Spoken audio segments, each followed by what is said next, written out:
Um gigante que vem dando prejuízo. Só no ano passado, o déficit do Mané Garrincha chegou a 6 milhões de reais. Crise na saúde. Um mês depois de reinaugurada, a pediatria do Gama é fechada por falta de médicos. Delação da Odebrecht. Sem citar a lista do ministro Fachin, Temer diz que o governo não pode parar. O relator da Lava Jato autorizou 76 inquéritos para investigar políticos e autoridades do alto escalão do governo. Os fatos da política do DF e do entorno que você confere a partir de agora no Band Cidade, primeira edição.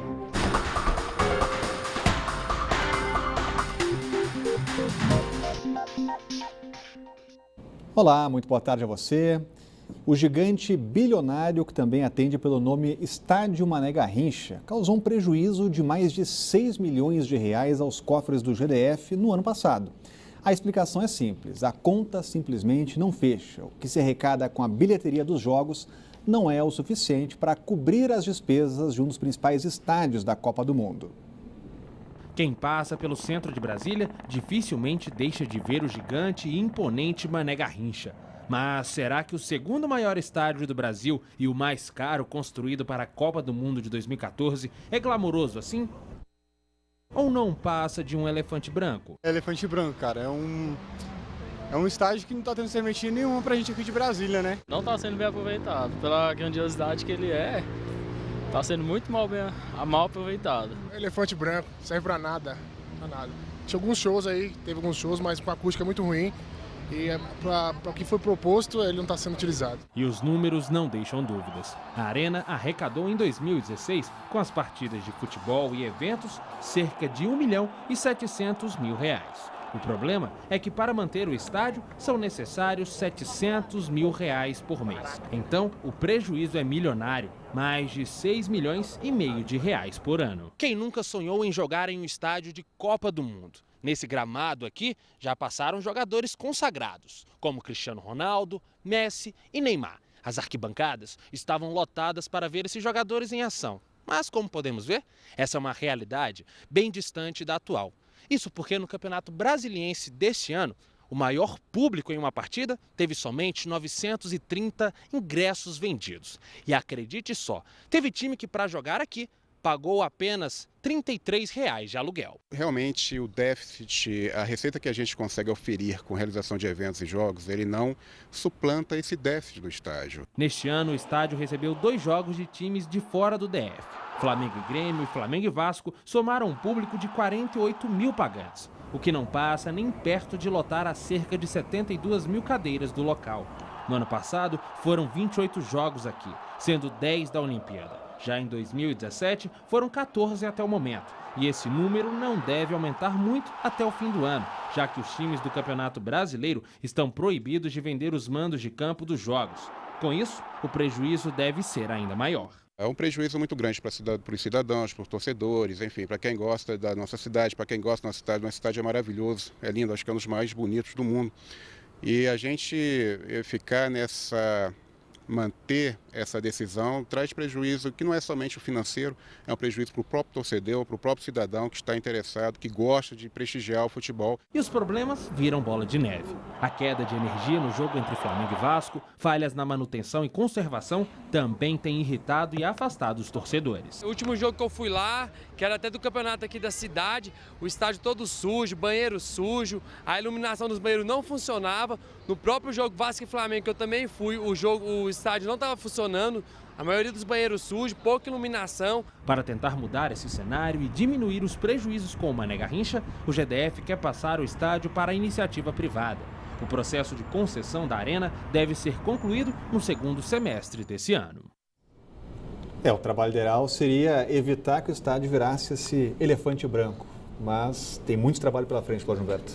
Pois é, mas é um fenômeno mais ou menos recente, né? Porque todos nos lembramos de que após a conclusão do estádio, dificilmente nós tínhamos um fim de semana aqui, um domingo ou um sábado, sem um grande evento esportivo ou artístico e cultural.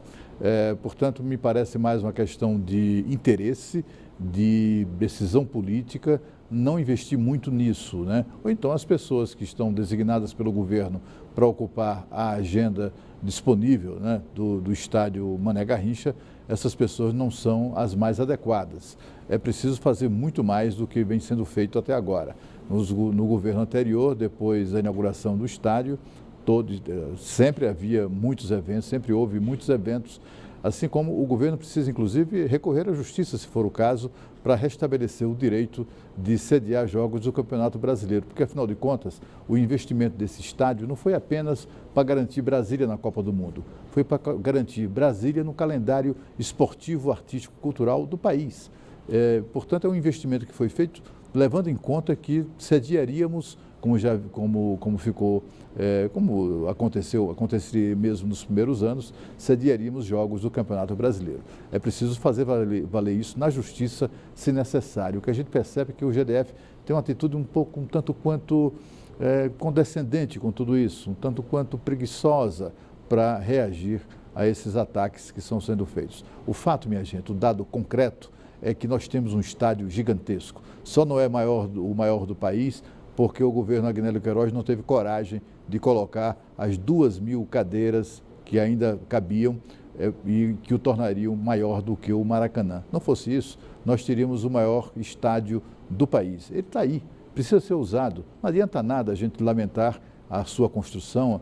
Poderia ter sido um pouco menor, poderia ter sido mais barato, poderia, mas olha, o que temos de fato é um estádio, está pronto, precisa ser usado e precisa de funcionários que se empenhem para isso.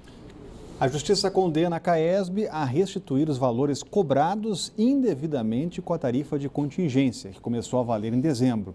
Na semana passada, um outro juiz decidiu que o aumento de até 20% na conta de água é ilegal.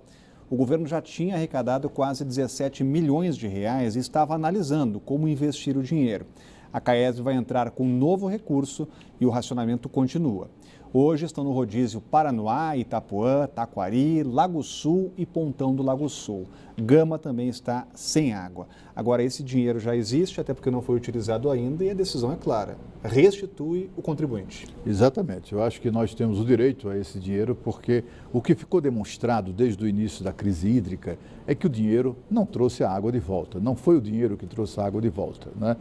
O que o dinheiro conseguiu foi resolver problemas de caixa da CAESB, que tem vários marajás para pagar. Gente que ganha 70, 95 mil reais. O presidente que ganha quase o triplo do salário do próprio governador. Essa gente precisa receber a grana que eles recebem todos os meses. E aí a CAESB tem priorizado mais do que qualquer outra coisa a sua arrecadação, junto em conluio com essa tal de ADASA, que é a agência reguladora de uma única empresa aqui no Distrito Federal. É preciso obedecer à justiça e que se devolva esse dinheiro enquanto é tempo, né? Porque eles logo vão arranjar um jeito de tentar justificar esse ataque ao nosso bolso. O que Brasília deveria ter feito é que fizeram estados que enfrentaram a situação até mais crítica, como o estado de São Paulo. Lá, em vez de punir o consumidor por uma culpa que não é dele, o colapso no fornecimento d'água, o governo paulista, através da Sabesp, premiou aqueles que economizaram água. Esses foram premiados com redução, com descontos na conta mensal. Aqui eles fizeram o caminho inverso, porque o objetivo era só faturar. Os professores devem decidir o futuro da greve de 29 dias em nova Assembleia nesta tarde. Uma nova decisão judicial endureceu a multa do movimento, que é considerado ilegal, R$400 mil por dia parado. E ontem à noite, o governador Rodrigo Hollenberg apresentou uma nova proposta. O GDF se comprometeu a pagar a licença-prêmio não usada dos professores que se aposentaram em 2016. O pagamento de R$100 milhões vai ocorrer entre julho e dezembro deste ano.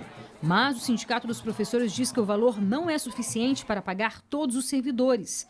Caso os professores voltem à sala de aula, o governo se comprometeu a pagar os dias descontados na folha de março referentes ao período de greve.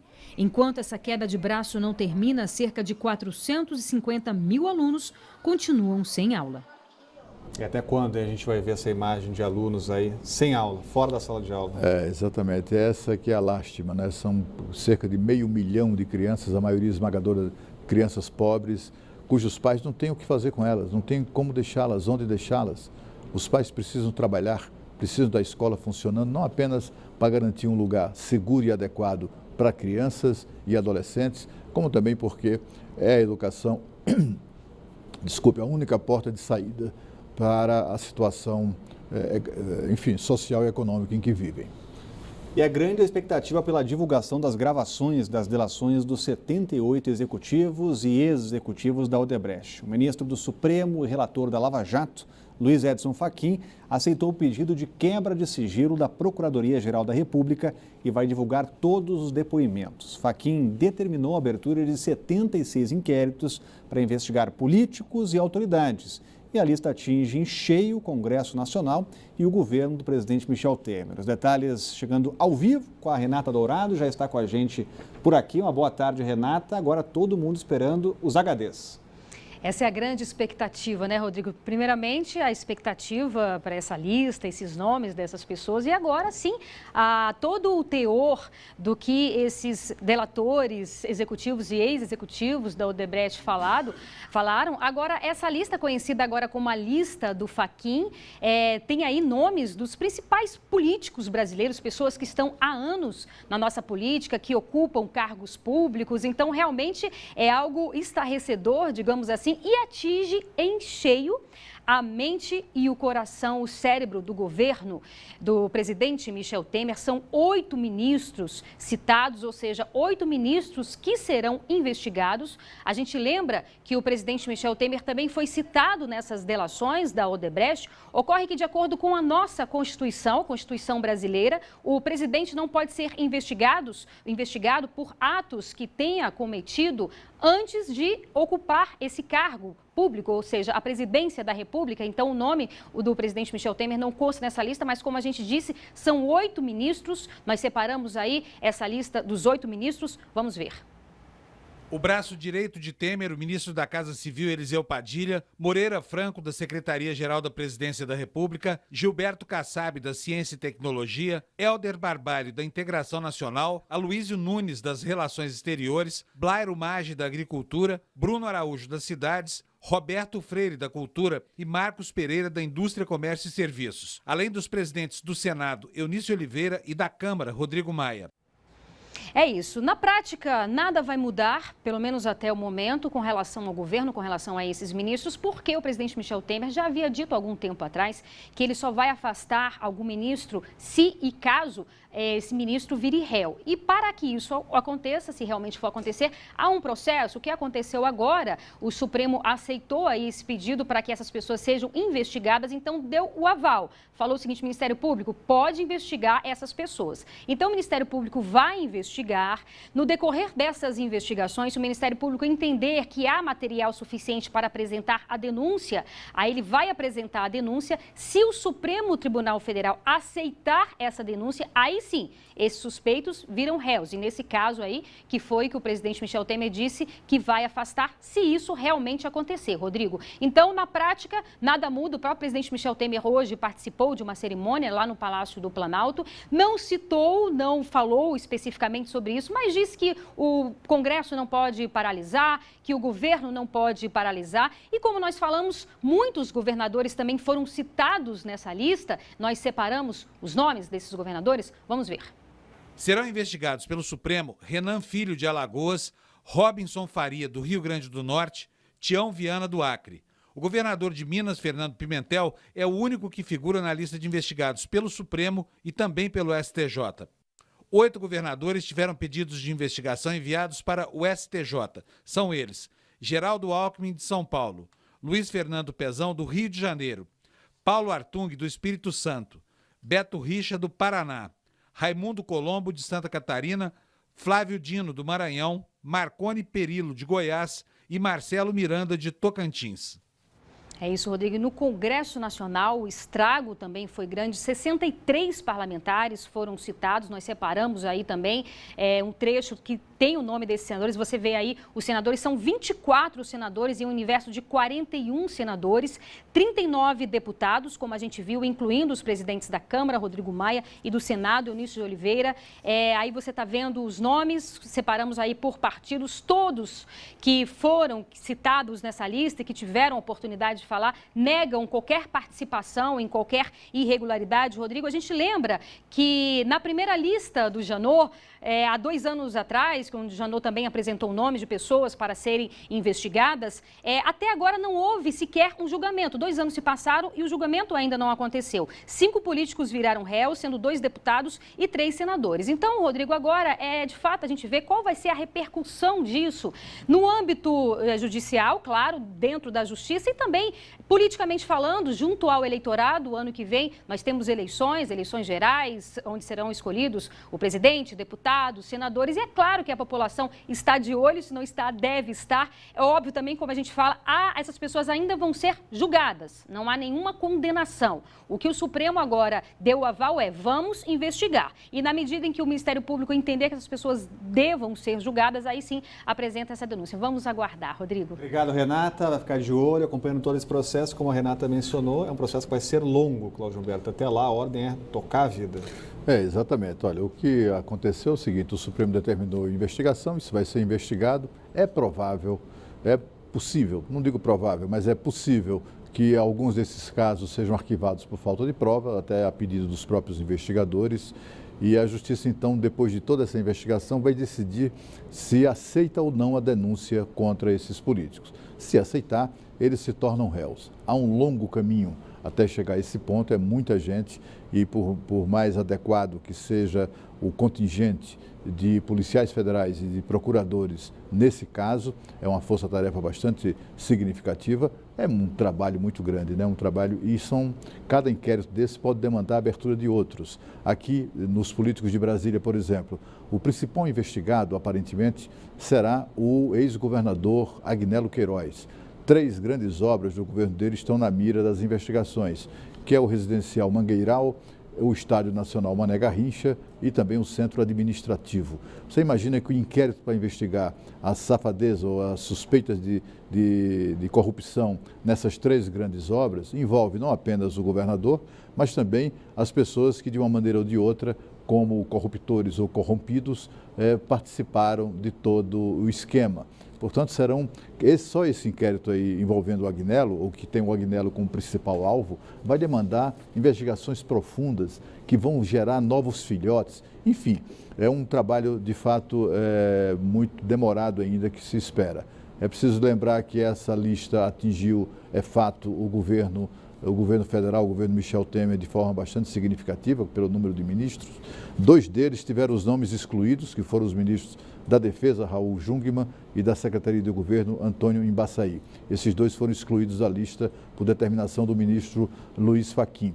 Mas o Partido dos Trabalhadores é disparado campeão em inquéritos. É o partido, aquele segmento que tem o maior número de pessoas investigadas nessa lista do ministro Luiz Fachin, mas é uma lista suprapartidária. Teve para todo mundo, né? O que se verificou é que há corruptos da esquerda à direita no espectro político brasileiro. E a seguir, depois de um mês de uma grande inauguração com presença de autoridades, a pediatria do Hospital do Gama volta a fechar por falta de médicos. O Band Cidade volta já.